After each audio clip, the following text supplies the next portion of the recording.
Bienvenida a todos ustedes. Soy el doctor Arímedes Restituyo, presidente del APSI, Asociación Hispana de Profesionales de la Salud. Hoy, abril 20, miércoles del año 2022.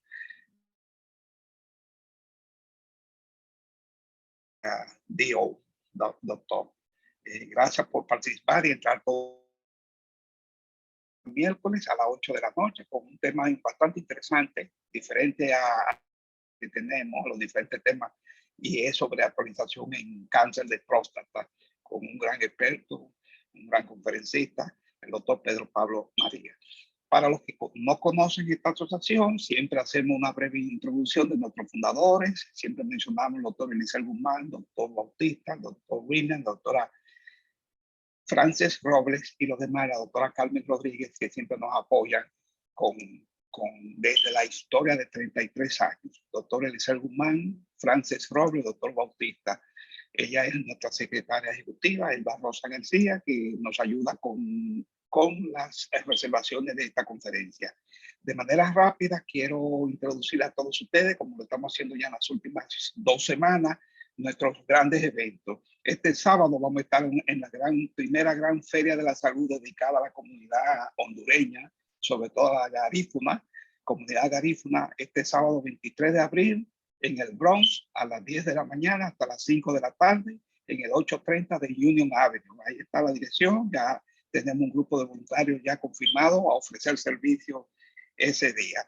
Quiero también destacar, la doctora Carmen Rodríguez va a dar más detalle al final de esta conferencia, que en mayo 21 y 22, sobre todo el domingo 22, vamos a tener nuestro Congreso Médico número 16, y en este caso por primera vez vamos a estar en el Hospital Montefiore, en una de las divisiones, por Montefiore de New York, el Bronx es bastante grande, y hoy tenemos el privilegio de tener un gran profesional que dirige el programa en urología en ese hospital, y gracias a él, con los contactos de él y su esfuerzo, hemos conseguido el acceso de estar ahí el domingo 22 de mayo. Están todos invitados a registrarse, ya las invitaciones están abiertas, ustedes pueden reservar su espacio.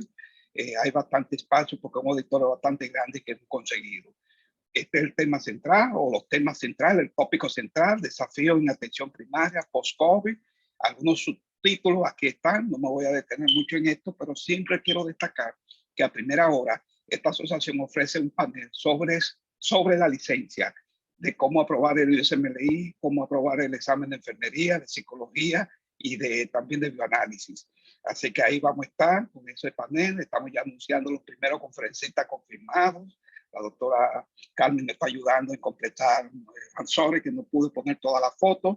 Estamos también invitando al doctor Pedro Pablo, que ahora puede estar también con nosotros, en conjunto con investigadores del Hospital Montefiore, que vamos a compartir, vamos a oír la experiencia, lo que está haciendo el hospital en esa área, en ese hospital y en nuestra comunidad. Así que va a ser una gran oportunidad de conocer lo que está pasando con la medicina y lo que va a pasar, porque ese hospital también contribuye a muchas investigaciones que en el futuro se usan también para tratar enfermedades. Así que va a ser en este auditorio, Chevskansky Auditorio, ahí en la 111 East de la 210 Street. La doctora dará más detalles de eso. Quiero ya finalmente decirles que los profesionales recién llegados a Estados Unidos, hay una manera de certificarse de manera corta en asistente médico, flebotomy y EKG, y esto le permite obtener empleo de una manera rápida. Doy paso a la doctora Kenia Félix para que presente a nuestro gran invitado el día de hoy, el doctor Pedro Pablo María. Adelante. Sí, muchas gracias, doctor. Muy buenas noches a todo el público de ATSI. Para mí es un placer estar con ustedes una vez más, como cada miércoles. Como ya dijo el doctor, mi nombre es Kenia Félix. Y en el día de hoy es un gran placer poder presentar a esta eminencia que tenemos como invitado, que es el doctor Pedro Pablo María. Él es profesor asociado de urología y director de salud masculina en Montefiore, Bronx, New York, con más de 20 años de experiencia. El doctor Pedro Pablo María obtuvo su título de médico en el Colegio de Medicina Osteopática de Filadelfia y completó su formación de residencia en urología en el Centro Médico Albert Einstein de Filadelfia. Además, obtuvo una beca de formación en cirugía robótica mínimamente invasiva en Montefiore y Eisten. La práctica del doctor María incluye el tratamiento de pacientes con toda forma de enfermedades urológicas, incluyendo el carcinoma de próstata. Y también el doctor tiene un interés particular en el tratamiento de disfunción sexual masculina, afiliado a varios hospitales de New York, tales como son el Montefiore Medical Center.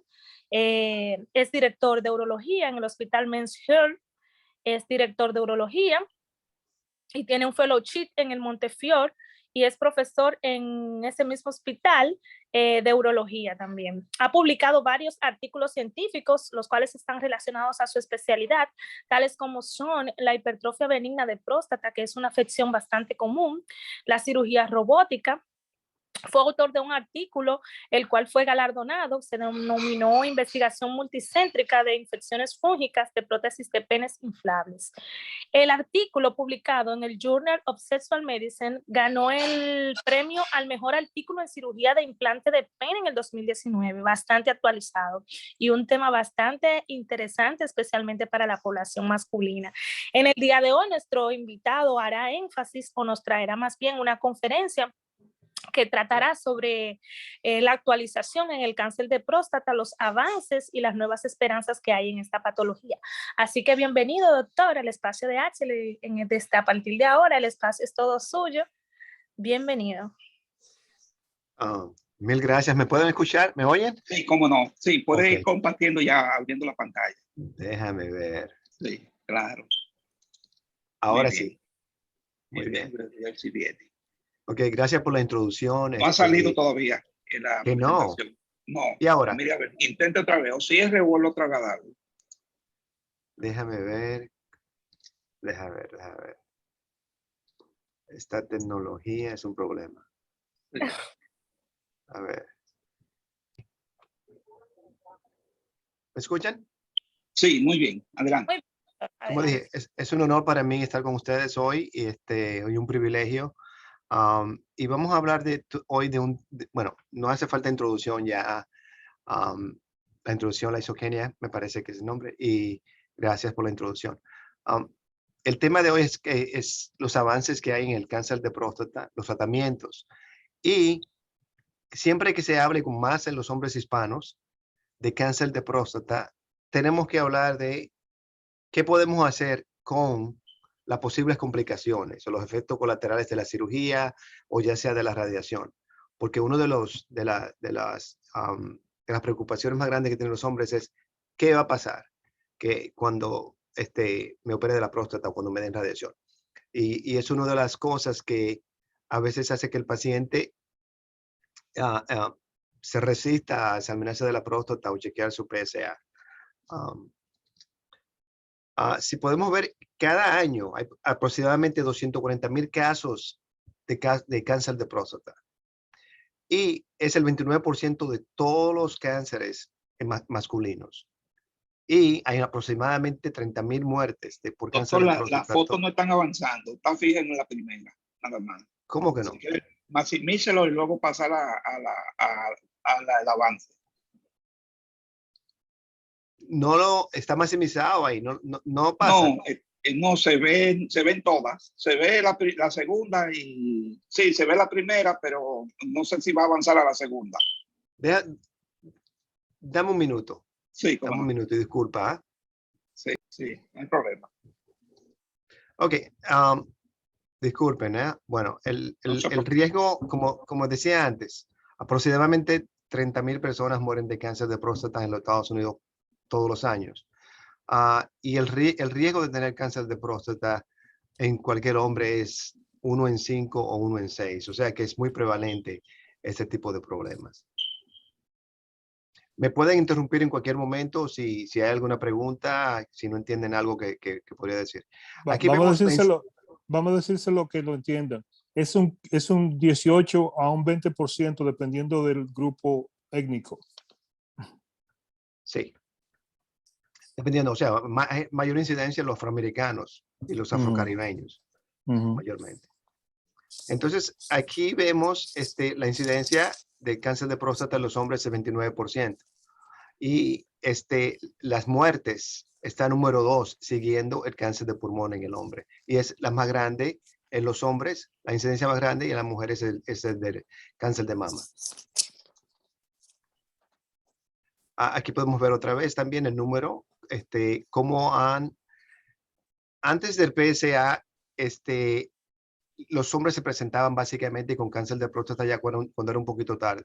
Se presentaban con dolores de espalda, que era una metástasis a la columna vertebral, o se presentaban con obstrucción urinaria o con hematuria, ya cuando el cáncer había salido de la cápsula. Después del PSA, la muerte por el cáncer de próstata ha habido una disminución de aproximadamente un 30%. Y como podemos ver, el número de muertes ha bajado hasta el 2012, y uno de los años más fuertes fue el 1996. Vale la pena, de lo que voy a hablar más tarde, que aparecieron los nuevos guidelines o guías de cuidado para cáncer de próstata. Y fueron 10 años atrás, y las cosas han cambiado bastante desde ese tiempo. Es algo muy interesante. 30% de los hombres de más de 50 años van a tener cáncer de próstata si se le hace una autopsia. O sea, eso fue un estudio que se hizo con cadáveres en hombres de más de 50 años. O sea, que muchos hombres, esta es una enfermedad que puede ser indolente, que pueden vivir con cáncer de próstata toda su vida.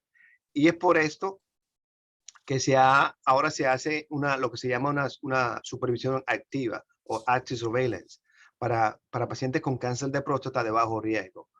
Pero el punto clave de esto es que hay un pequeño porcentaje de hombres que tienen cáncer de próstata, y ese pequeño porcentaje es muy agresivo.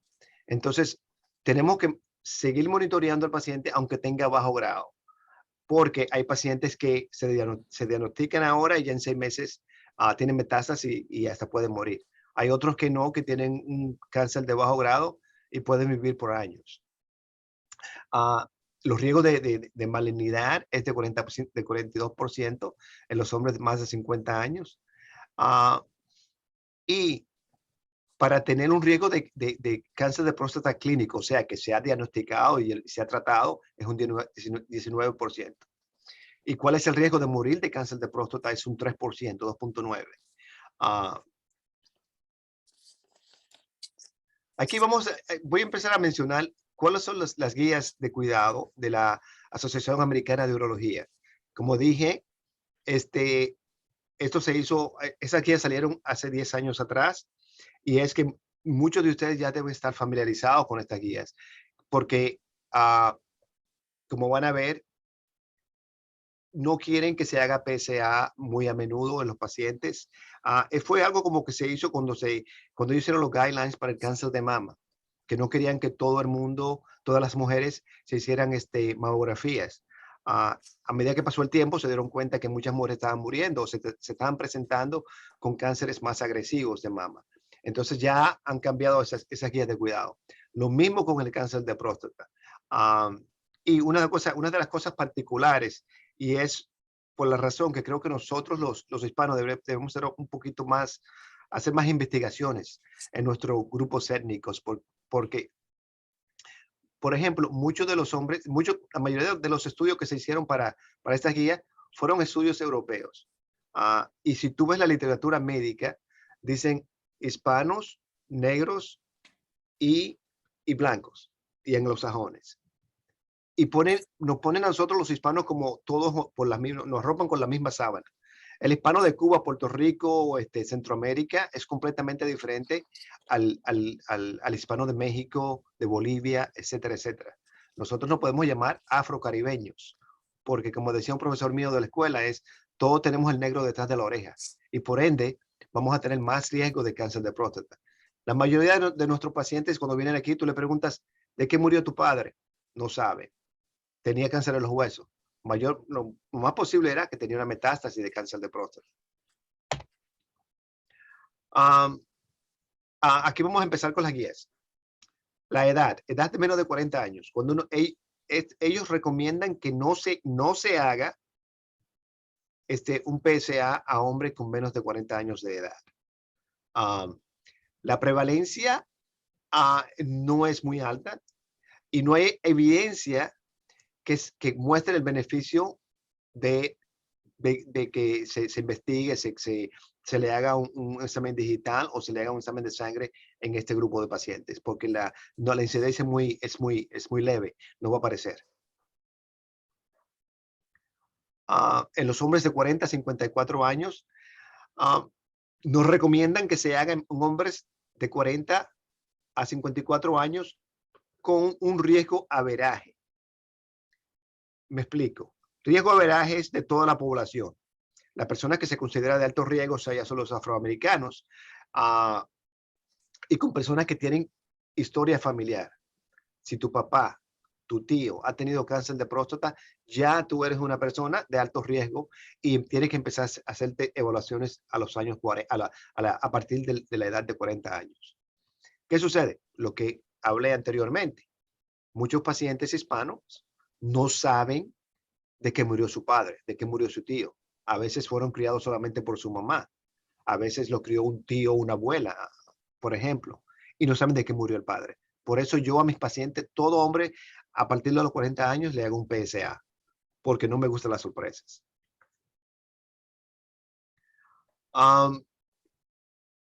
El panel recomienda shared decision making, lo que es una decisión entre el paciente y el médico para los hombres de 55 a 69 años, para hacerle el PSA. Yo personalmente tengo un problemita cuando se habla de una decisión compartida. Y de la forma que yo lo veo es, nosotros todos conocemos a nuestros pacientes. Lo que fuimos a la escuela de medicina fuimos nosotros. Duramos años estudiando. Nos dio mucho trabajo comprender todo el material, analizar todo el material para poder tratar pacientes. ¿Cómo nosotros podemos pedir a los pacientes que tomen una decisión en lo que ellos en verdad no entienden? Entonces, este es mi punto de vista, que a veces, y más en los hispanos, tenemos que tomar una decisión un poquito paternalista. O sea, guiar un poquito al paciente, porque nosotros somos los que tenemos la experiencia, tenemos la capacidad, el entendimiento de qué se trata. A veces el paciente solamente se guía por anécdotas, por cosas que le han dicho, no por lo que es la realidad. Ellos también recomiendan que se haga un intervalo de 2 años cuando se hace el PSA. Por ejemplo, si un hombre de 50 años se hace un PSA, el PSA es normal, no se debe hacer sino hasta 2 años después. Para los hombres de 70 años y más, no se recomienda que a hombres de 70 años, de más de 70 años, se le haga un PSA para detectar posible cáncer de próstata.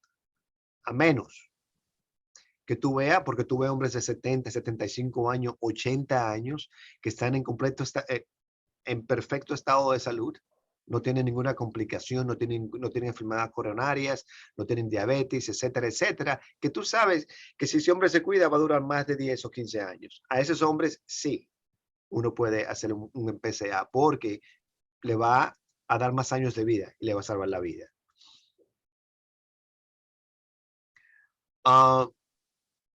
En hombres mayores, dicen que después de los 70 años ya uno no puede guiarse por los parámetros que hay en hombres jóvenes. Por ejemplo, un hombre de 50 años menos, el PSA tiene que ser 2.5 menos. De 50 a 60, 3.5 menos. De 60 a 70, 4.5 menos. Las guías de cuidado recomiendan que en hombres mayores de 70 años, que miremos más al número 10, que sea menor de 10. Por ejemplo, un hombre de 70 años, si tiene un PSA de 7, que no hay tanto afán de hacer una biopsia. Pero también tenemos que evaluar la velocidad del PSA. Me explico. Una de las cosas que se recomienda, si tú tienes un paciente que tiene un PSA este año en 1.5 y el año que viene es de 2.5 y el hombre es de 50 años, aunque esté dentro de lo normal, el avance entre un año fue de más de 0.75, o sea, que eso amerita que se le ponga atención y ya a ese hombre se le puede hacer una biopsia de próstata. Aquí podemos ver, la mayoría del cáncer de próstata aparece en la zona periferal y es por eso que muchos hombres se dicen, no me quiero hacer el examen rectal. Una de las cosas que yo le explico y a veces le enseño la imagen, digo, una de las, lo que el examen rectal se te hace porque por aquí podemos sentir la superficie de la próstata y si hay algún nódulo, por ejemplo, ya es suficiente para que se te haga una biopsia. Muchos hombres, en muchos casos que el hombre tiene el PSA dentro de lo normal, se le hace un examen de rectal, sientes un nódulo, le haces una biopsia y le encuentras cáncer. O sea, que un examen rectal puede salvar la vida, pero a veces por el machismo y el bochorno el paciente se niega. Usualmente cuando se hace una biopsia se toman 12 pedacitos de la próstata, 12 cores como le dicen, y basado en eso, entonces se determina si el paciente tiene cáncer o no.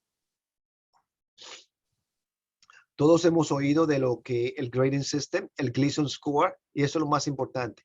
Eso es uno de los aspectos más importantes para determinar si el paciente es de riesgo, de bajo riesgo, de riesgo intermedio o de alto riesgo. Y es como todos sabemos, mientras más bajito es el número, es que las células son más semejantes a la célula de próstata. Mientras más alto es el número, las células son la diferenciación es muy pobre. Aquí la estratificación del cáncer de próstata.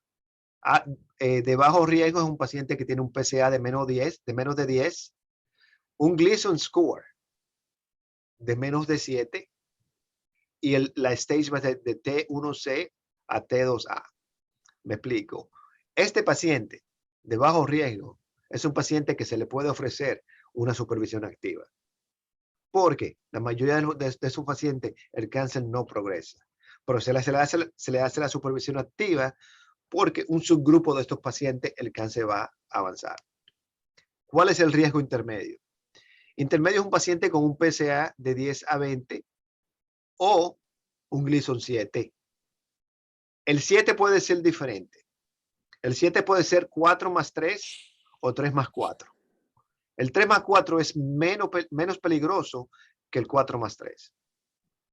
Y un paciente, por ejemplo, que tenga un 4 más 3 y un PSA de 10 a 20, es un paciente que se considera de riesgo intermedio. ¿Cuál es el riesgo alto? El riesgo alto ya es un paciente con un PSA de 20 o más, o con un Gleason score de 8 a 10. O que haya subido el PSA más de 2 puntos en un año. ¿Cuáles son las opciones que tenemos una vez se diagnostica al paciente con cáncer de próstata? Como mencioné, supervisión activa para bajo grado, radiación, ya sea brachytherapy, que es la semilla, famosa semilla, que se hace muy poco ya, o la radiación de external beam radiation, que es una radiación externa, o la prostatectomía radical, que se puede hacer abierta, se puede hacer laparoscópica o se puede hacer robótica. Y ya en los Estados Unidos, la mayoría de la cirugía robótica de cáncer de próstata se está haciendo robótica. El paciente solamente permanece un día en el hospital y usualmente regresa en 10 días para sacarle las ondas. ¿Cuáles son los factores para determinar qué tratamiento se le va a dar al paciente? La edad y la salud del paciente, la extensión de la enfermedad y la movilidad del paciente. Esto es muy importante porque si algo quiero mandar un mensaje que le llegue a todos ustedes es que a veces yo veo casos que me siento un poco triste porque son pacientes que hispanos no hablan inglés, van a una institución, van a un médico que le dicen no, aunque el paciente tenga 55 años, 50 años, le dicen vamos a darte radiación porque tienes poco cáncer. ¿Qué sucede? El gold standard, el mejor tratamiento para un hombre menos de 65 años saludable es la cirugía. Y yo siempre se lo explico a mi paciente. ¿Por qué? porque el riesgo de recurrencia, de que el cáncer vaya a regresar, es mucho menor. ¿Por qué? Porque la próstata no está ahí. El paciente tiene miedo a los efectos colaterales de la cirugía, a la incontinencia, a la impotencia, pero eso sucede con la radiación también. Las complicaciones de la radiación son mucho peor que las complicaciones de la cirugía.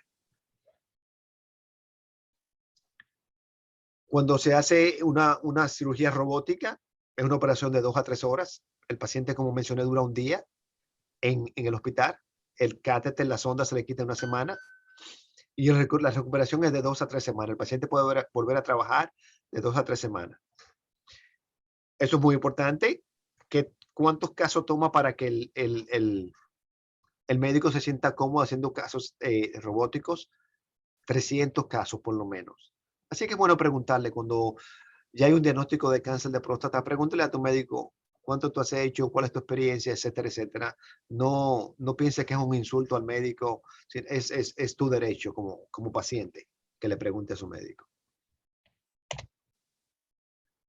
Aquí vamos otra vez. Cuando se hace una operación de cáncer de próstata robótica, es mucho mejor que la abierta. ¿Por qué? Se pierde menos sangre, hay menos necesidad de transfusión de sangre, hay menos dolor, porque como podemos ver aquí, esta es la robótica que tiene diferentes puntitos que son ports que ponemos ahí. Esta es la abierta. ¿Qué sucede?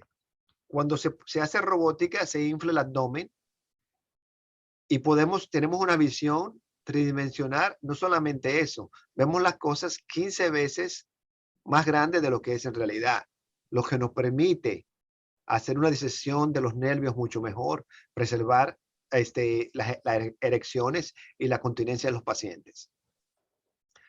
Y por ende va a haber menos riesgo de complicaciones, menos riesgo de infección de la herida, menos dolor, va a durar menos en el hospital, menos riesgo de que el paciente se vuelva a admitir, menos riesgo de que el paciente tenga que venir constantemente después de la cirugía y va a durar menos tiempo con las ondas. También va a haber menos riesgo de que haya una trombosis de las extremidades inferiores y va a ser una recuperación mucho más rápida. Aquí podemos ver otra comparación es cuando trabajamos con una operación abierta, es con nuestras manos. Miren las manos del robot, que es pequeñita, o sea, es más delicado el tratamiento que se le da al tejido y por eso va a haber menos daños al tejido. Aquí vemos la radiación externa. ¿Cuáles son las ventajas? La eficacia es igual a la de la prostatectomía, la cirugía, en 5 años. 5 años, recuerden, que dijimos que después de los 10 años, la recurrencia es mayor con la radiación. Y no es porque soy cirujano, porque muchos de mis pacientes yo los mando a cirugía, a radiación. Es un tratamiento muy preciso. Estas son las ventajas. No duele, permite la escalación de la radiación y el paciente puede darse radiación mientras sigue en su vida normal, mientras trabaja. ¿Cuáles son las desventajas? Complicaciones crónicas de los intestinos. Sabemos que el recto está detrás de la próstata. Hay muchos pacientes que tienen proctitis. Hay muchos pacientes que empiezan a sangrar. Hay muchos pacientes que van a parar al final con una colostomía del daño que se le ha hecho al intestino. Hay muchos pacientes que pueden desarrollar cáncer de vejiga y cáncer de recto. Estas son muchas de las cosas que el radiooncólogo no le presenta al paciente ni le instruye al paciente de que esto puede suceder. Otra desventaja es la disfunción eréctil. Muchos pacientes piensan que si se da radiación no va a haber disfunción eréctil. No sucede inmediatamente, pero va a suceder a medida que pasa el tiempo. Y son tratamientos diarios de 7 a 8 semanas. Cuando se habla de las semillas, que ya casi no se está usando, la eficacia está muy similar a la de la radiación externa y la cirugía a corto plazo, 5 años o menos. El procedimiento se completa en una solamente sesión. Es ambulatoria, es un procedimiento que se hace ambulatorio, el paciente se puede ir a la casa el mismo día. Y una de las ventajas también es que da más dosis más altas de radiación en un periodo corto más tiempo.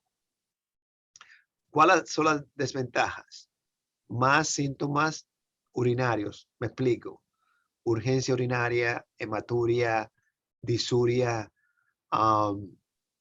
incontinencia, etcétera, etcétera. Hay un edema de la próstata. El paciente también puede desarrollar disfunción eréctil. Puede haber migración de las semillas y recordemos que la radiación, como mata células cancerosas, también puede afectar células buenas y promoverlas a que se conviertan en cáncer. ¿Ok? Varía las semillas en el tiempo y la duración de acción. ¿Ok? Se puede hacer con anestesia general o epidural, o sea, necesita anestesia no comparado con la radiación externa. Y la efectividad a largo plazo está todavía por debatirse, o sea que por eso ya se ha descontinuado bastante. ¿Cuál es el manejo para cáncer de próstata localizado? La receta óptima para es controversial. El gold standard para largo plazo, vuelvo a repetirlo, es la prostatectomía. ¿Por qué? Porque el riesgo de recurrencia es menor. Quiero impactar y que cuando se vayan de aquí recuerden eso. La calidad de vida es muy importante para los pacientes. ¿Qué es importante para el paciente? Hay muchos pacientes que tienen alto riesgo y se le puede dar una combinación. Se le puede dar cirugía y luego radiación. Y esa es una de las cosas que yo le digo a mis pacientes. Los pacientes que tienen un riesgo intermedio o riesgo alto. Yo le digo, sí, si te damos radiación desde el principio, es muy difícil hacerte cirugía si el PSA vuelve a subir. Por lo contrario, si se te hace cirugía y el PSA vuelve a subir, sí se te puede dar radiación. Es decir, que tenemos más opciones si empezamos con la cirugía.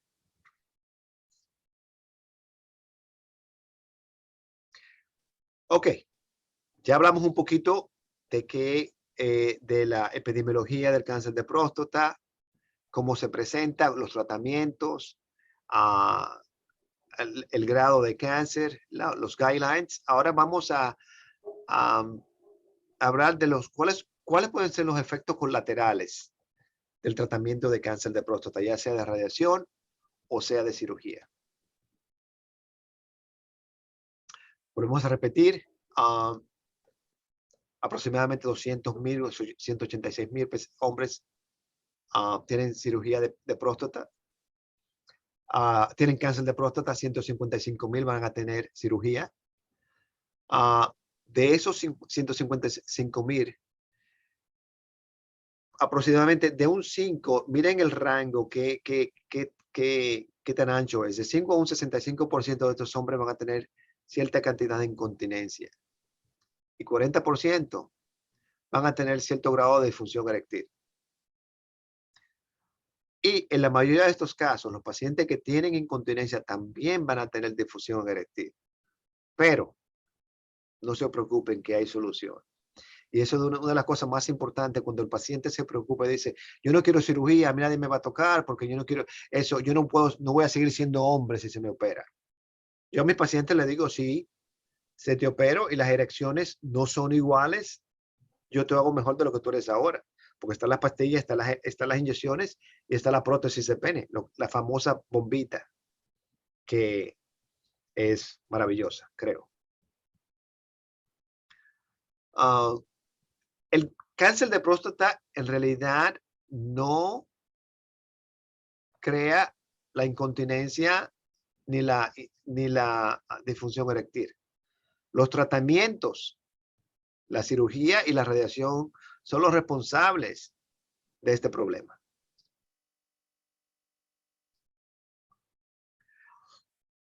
Después de cáncer de próstata, después del tratamiento de cáncer de próstata, la incontinencia más común es una incontinencia de estrés. Sabemos que hay dos incontinencias, una de urgencia y una, igual que en las mujeres, y una de estrés incontinence, una de estrés. Como yo siempre digo a los pacientes, la incontinencia de urgencia no es un problema quirúrgico. La incontinencia de estrés, de esfuerzo, sí es un problema quirúrgico y se puede arreglar con cirugía.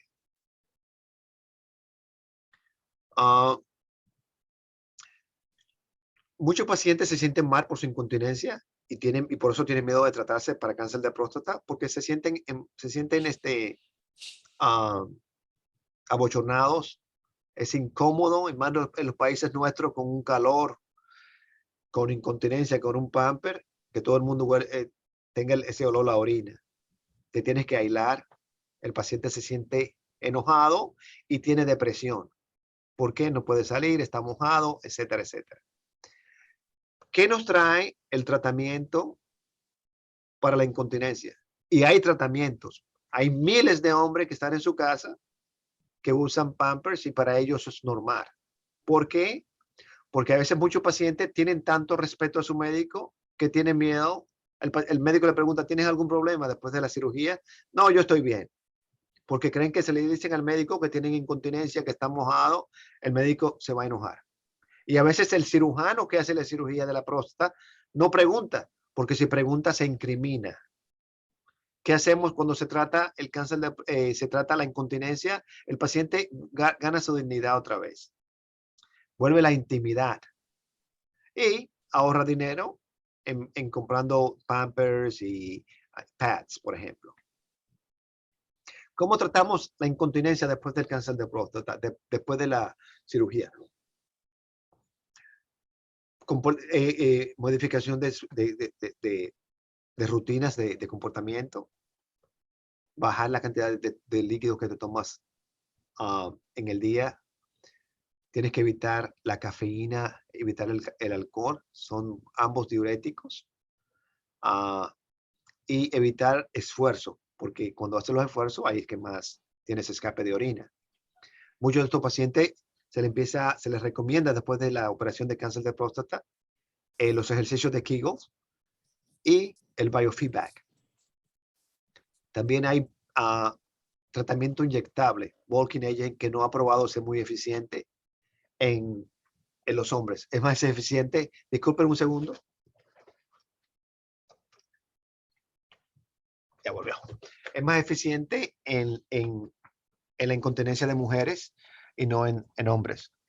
Y cuando hablamos de ese procedimientos quirúrgicos están los slings, y esto para pacientes que tienen una incontinencia muy menor o moderada, y el esfínter, que es ya para los pacientes que tienen una incontinencia severa.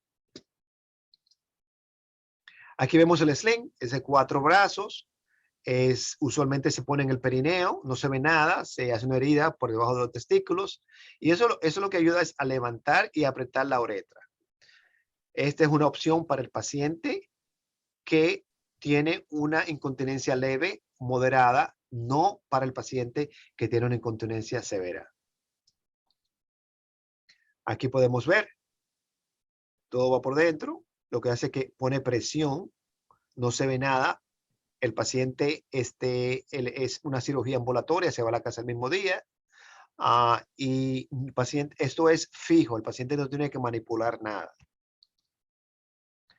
Cuando ya la incontinencia es severa, se hace lo que la mejor opción es el esfínter, un esfínter artificial. Como pueden ver, el esfínter es como un anillo que va en la uretra. Este es un reservatorio donde hay agua salina. Y esta es una pompita que está en el escroto. También todo está dentro del cuerpo. Por ejemplo, el paciente tiene deseo de orinar, va al baño y esto está debajo de la piel, le da este botón aquí, esto manda el líquido otra vez al reservatorio, abre y te da como más o menos como un minuto, dura abierto, en lo que tú orinas y él vuelve a cerrarse solo. O sea que es muy cómodo. Es un procedimiento también ambulatorio. El paciente se va a la casa el mismo día, pero no como el Slim tuvo los resultados inmediatamente, el paciente se siente bien inmediatamente. En el esfínter dura más, o sea, se activa, el paciente viene a verte en una semana, pero el esfínter no se activa hasta 6 semanas. Ahora vamos a hablar de la disfunción eréctil. Este es el cuco de los hombres. Primero tenemos que definir qué es una disfunción eréctil. Es una inhabilidad consistente de mantener una erección para poder tener relaciones sexuales. ¿Qué puede ser la disfunción eréctil? Puede ser una inhabilidad total, inconsistente, que un día sí, un día no. Y pacientes que tienen una erección, pero se le cae en el camino. ¿Cuáles son las intervenciones que se puede hacer?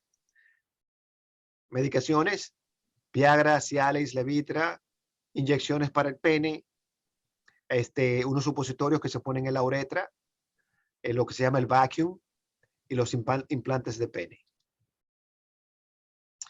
Aquí estamos, cuando hablamos de la terapia oral, muchos pacientes tienen miedo y eso es muy importante, que dicen, yo no tomo ningún medicamento porque yo conozco personas que se han muerto. Yo siempre le hago la analogía de cuando cae una tormenta de nieve. ¿Qué sucede? Una persona que tiene una vida sedentaria sale con una pala a palear nieve. Un infarto al miocardio, no fue la nieve que lo mató, era su condición médica, que como le estaba, que no sabía que estaba así.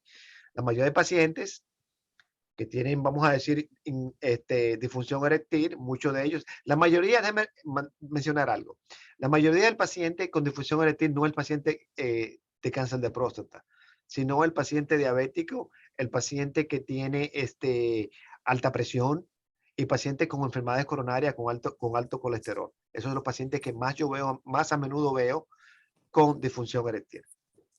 Entonces, estos pacientes, vida sedentaria, viendo televisión, no se socializan, no salen porque tienen disfunción eréctil. Vino la Viagra y la Cialis, se toma una pastilla, ya tienen una erección, ya van a tener relaciones con su pareja. ¿Qué sucede? No hay nada más estrenuo o un ejercicio más fuerte que el tener relaciones sexuales. Forzas el corazón, un ataque al miocardio. No fue la Viagra que te mató, fue el corazón. Los efectos colaterales son el dolor de cabeza, el flushing, porque es un vasodilatador. Hay personas que le da dolor estomacal, y hay un mínimo grupo de personas que tienen problemas de la visión. Aquí podemos ver también las inyecciones, como podemos ver aquí. Un problemita de las inyecciones es que tiene que mantenerse refrigerada. El paciente tiene, si vamos a decir, si se va de vacaciones, tiene que ponerla en hielo, y es un poquito, el paciente que está en inyecciones no dura mucho en inyecciones, más o menos un año. Es ideal para el paciente que es un hombre casado, que la esposa entiende porque trabaja, sí, pero hay muchos pacientes que se sienten abochornados, y hay muchos pacientes que quieren las erecciones no para la esposa, sino para la novia. Están los supositorios, pueden ser efectivos, pero el único problema de los supositorios es que causa un poquito de irritación a la uretra. Y el vacuum device, que es tampoco no es muy, es para personas que tienen una relación íntima, una sola pareja, que lo entiende, porque es un poquito bochornoso que tú vayas a salir con una persona por primera vez y saques de tu bolsillo un vacuum así. Cuando hablamos de implantes de pene, hay dos tipos. Uno es el maleable y otro es el inflable. Es como este es el Chevrolet y ese es el Lamborghini. ¿Qué sucede? El maleable es un implante que solamente tiene que doblarlo cuando no lo quieres usar y lo enderezas cuando lo quieres usar. El inflable es más fisiológico porque el paciente cuando no lo estás usando, hay una detumencia en el pene. Si lo vas a usar, tiene que inflarlo. Ninguno de los dos se ve nada por fuera. El maleable es un poquito más notable porque siempre está erecto. Aquí vamos otra vez, la ventaja. Este es muy fácil para el paciente o la pareja de activar. Lo único que tiene que hacer es enderezarlo. Es muy bueno para pacientes, vamos a decir, con Parkinson's, pacientes que tienen problemas de dexteridad en las manos. Está escondido en el cuerpo. Es un procedimiento de 35 minutos y es más barato. ¿Cuáles son las desventajas de este procedimiento? Que está siempre firme, está siempre erecto, está duro y se puede mostrar por encima de la ropa. Entonces muchos pacientes me dicen, yo no quiero ese porque si yo voy, están mis nietos o mis hijos, no quiero que me vean, etcétera, etcétera. ¿Cuál es la inflable? Cuando hablamos de la inflable ya es, ¿cuáles son las ventajas? Es fácil de usar. Para bajarlo solamente tiene que darle una vez. Es completamente escondido en el cuerpo. Es más fisiológico. Cuando está blando, no se nota. Si tú no dices a tu pareja que lo tienes, muchas personas, muchas esposas o novias no saben que el paciente tiene una prótesis. Tienes la misma sensación y tienes orgasmo. O sea, lo único que se baja cuando tú quieras. O sea, ahí cuando yo le explico esto a mi paciente, se tiene una sonrisa de oreja a oreja. Es más firme y lleno que otros implantes. Y cuando está suave, como mencioné, se ve más fisiológico. Aquí podemos ver todo por dentro. Tiene un reservatorio, 2 cilindros en el pene y la pompa, la famosa pompita que está dentro del escroto. No se saca el testículo porque muchos pacientes dicen, ¿dónde tú vas a poner eso? ¿Tú me vas a sacar un testículo? No se saca. Todo entra y todo cabe bien. Y yo le digo a mis pacientes esto como un reloj. Tú te pones un reloj y al principio te das cuenta que tienes el reloj. Esto no, a medida que pasa el tiempo, a las semanas ya tú ni cuentas ni lo sientes en el cuerpo. Es como un reloj. Gracias. Y preguntas. Excelente, excelente. Muchas gracias, doctor María. Doctor Williams, comentario, Sí. pregunta. Bueno, Sí. no, yo simplemente quiero enfatizar el hecho de que mucha gente, como él decía al principio, esperan hasta el último minuto, tienen metástasis, el dolor de espalda, el dolor en los huesos, la metástasis de los huesos, la metástasis de las vértebras, son las cosas más dolorosas que uno puede ver. Ya casi no se ve tanto como hace 10 años o 15 años atrás. Se está diagnosticando más rápido, pero el problema sigue siendo el mismo en la población nuestra por la inclinación que tenemos nosotros a no ir al médico. Y eso es un problema porque cuando van al médico ya el cáncer está más avanzado y tienen menos opciones de tratamiento. Mientras más rápido se diagnostica, más fácil es el tratamiento y mejor el pronóstico a largo y a mediano plazo. Yo creo que el problema es el mismo. Para el cáncer de seno como el cáncer de la próstata es ir al médico con regularidad, hacerse exámenes como estaban discutiendo él y seguir las recomendaciones de su médico personal. Alguien está levantando la mano, la licenciada Nieves Sosa. Nieves, adelante. Buenas noches. Buenas. Sí, bueno, yo soy mujer, pero yo no tengo nada de eso, pero yo tengo un paciente. Yo tengo un paciente que, bueno, no es mi paciente, es hijo de mi paciente, ¿verdad? Pero su madre viene y me explica que el niño no se desarrolló el pene normal. Claro, yo nunca vi nada de esto, solo era teoría.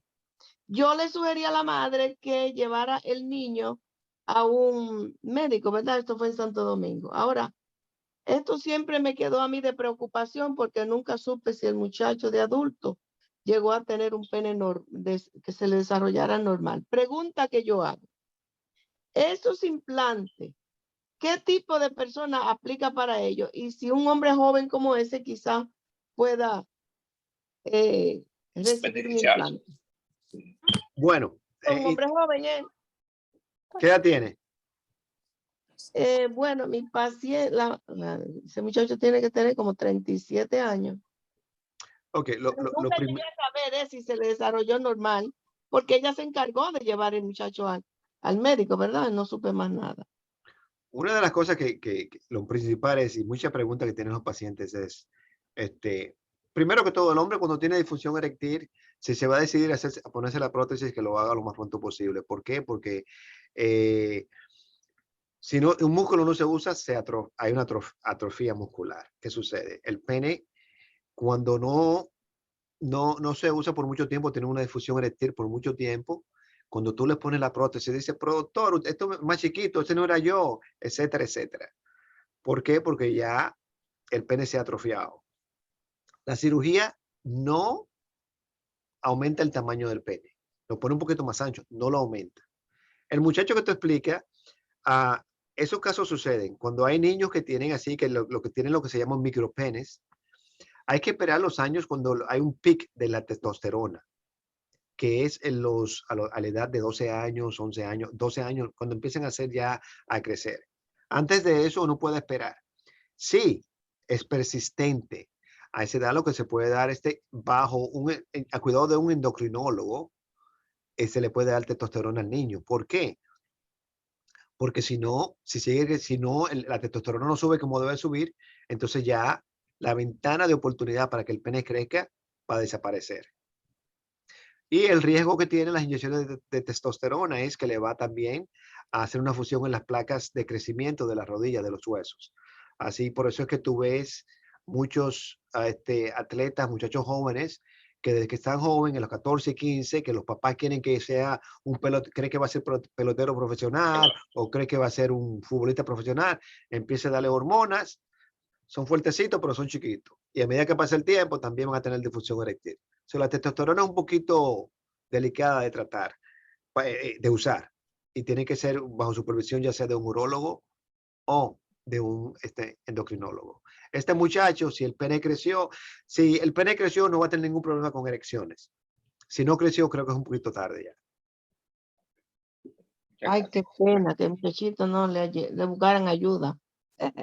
Bueno, sí, gracias, Nieves. ¿Alguien más? ¿Algún otro comentario o compartir su experiencia? Tengo entendido que han entrado algunos urólogos del Perú, Trujillo, y algunos otros profesionales de otros países también. Si alguien quiere compartir su experiencia o hacer alguna pregunta, pueden abrir su micrófono. Sí, yo tengo una pregunta. Sí, Kenia, adelante.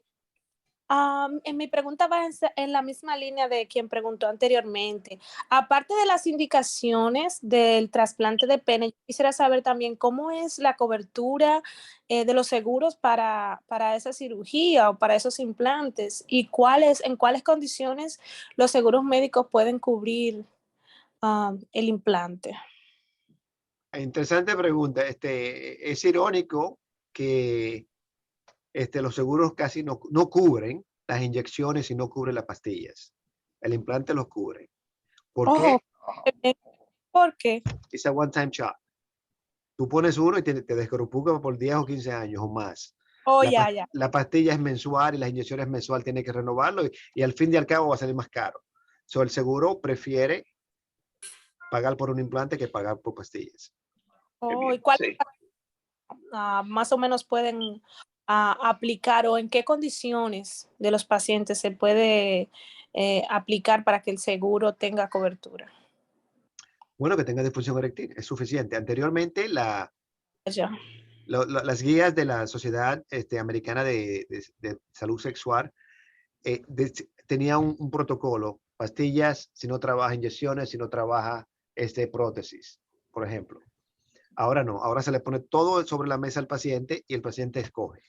Okay. Muy interesante, doctor, incluyendo las bombitas también. Sí. Oh, muy bien, gracias. Gracias, gracias doctora. La doctora Carmen Rodríguez levantó la mano. Sí, bueno, primero que no se pierdan al doctor Pedro Pablo en nuestro próximo congreso, ¿verdad? Del 22, ya que estamos tan interesados en seguirlo escuchando. Y segundo, bueno, doctor, tuve la oportunidad haciendo rehabilitación, terapia física en República Dominicana, de prepararme. Entonces hacíamos rehabilitación de suelo pélvico, pero con biofeedback. Casualmente, el médico lo hice a través de la Universidad de Montpellier y cuando al fin estábamos deseosos de que llegaran pacientes, habíamos comprado los electrodos, no son lo mismo los electrodos vaginales que los rectales. El primer paciente que llega es un hombre. Oh, sorpresa. Sí. Primero, oh mi Dios, ¿qué vamos a hacer? Hay que esperar a que lleguen los electrodos. Era con un protocolo canadiense y los resultados, increíblemente, muchísimos hombres fueron. De ese primer paciente era médico, es médico, está vivo. Se realizó una prostatectomía, él decidió venir a Estados Unidos porque en esa época estaba el boom robótico.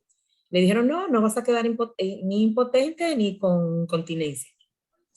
Quedó con incontinencia y con impotencia. Que luego de los 4 meses pues seguía muy mal. Pero sí, el tratamiento no le llevó a que se eliminara totalmente, pero cuando hacíamos la evaluación de la escala del ICQI, si no me equivoco, sobre todo la pregunta 3 o 4 que decía, del 1 al 10, ¿qué tan mal te sientes en este aspecto? Él llegó, bueno, 20, pero cuando se fue dijo, un 3. Y ya al final llevaba a la esposa y decía, mira, ella es la que me está poniendo el tratamiento. Ya tú sabes, tienes que darle las gracias a ella. Y la verdad es que abarcar, ahora que habló la licenciada Nieves, que es psicóloga, todos los campos en este caso, nosotros no le ponemos mucha atención a la salud del hombre. Pensamos que el hombre no necesita, al igual que la mujer, que vamos todos los años a hacer nuestros chequeos. Entonces es importante, a partir de ahora, a nuestros padres, nuestros tíos, esposos, compañeros, desde los 40, comenzarle a decir, recuérdale a tu médico primario, te hizo el PCA, independientemente de la historia familiar, ¿no? Gracias, doctora. Muy interesante. Una de las cosas que yo siempre he notado, y yo siempre, este es mi lema, es que la urología es, en mi parecer, la ventana para el hombre entrar al mundo médico, al mundo de la salud. ¿Por qué? El hombre no le gusta visitar al médico. El hombre va al médico cuando tiene disfunción eréctil o cuando tiene se está levantando mucho para ir al baño. Yo tengo pacientes que han venido donde mí porque tienen disfunción eréctil y le pregunto, ¿quién es tu médico primario? No, no tengo un médico primario. Le cogen la presión y la presión está en 200 sobre 140. Tiene que ir tiene que ir a emergencia. O le chequeo la hemoglobina 1.6 y está en 10. Y ni siquiera saben que son diabéticos. Paciente que se está levantando mucho. El mismo caso. El paciente se está levantando mucho. No es la próstata, porque todo el mundo culpa la próstata. Es que tú eres diabético, etcétera, etcétera. O sea, que los hombres no van mucho al médico y hay que empujarlo, porque si no, no va. Y cuando van al médico, encuentran muchas sorpresas. O sea, que nosotros como urólogos somos uno de los primeros médicos donde un hombre va. Y hay que, como ya decía, hay que poner mucha atención. Por ejemplo, con la disfunción eréctil. Yo tengo pacientes que han venido y me han dicho, doctor María, yo tengo 10 años que casi ni salgo a la calle. Digo, ¿por qué? ¿Para qué? ¿Y si conozco a alguien? ¿Qué voy a hacer? Han perdido su esposa, han perdido su novia. O sea, que no es una cosa, no es por lo físico. Yo tengo hombres que vienen y quieren una prótesis de pene no porque quieren tener, o sea, porque tienen una pareja, sino para sentirse completo. Que si hace falta, lo pueden hacer. Es algo para la estima propia. Está también levantando la mano. Perdón, restituyo. Sí. Hay que hacer una cosa porque él mencionó, y nosotros sabemos que las enfermedades como la diabetes, la hipertensión, el colesterol elevado y todas enfermedades sistémicas que afectan el sistema vascular producen disfunción eréctil. Y lamentablemente, como él dice, la gente no va al médico y no sabe que tiene presión alta. No se toma la pastillita porque creen que la pastillita de la presión le va a crear disfunción eréctil. no quieren tomarse colesterol porque le duele allí y le duele acá. Y lamentablemente, todo el sistema humano está conectado. Si tienes hipertensión y no la tratas, si tienes diabetes y no la controlas, las consecuencias van a ser devastadoras y van a abarcar todo el sistema funcional.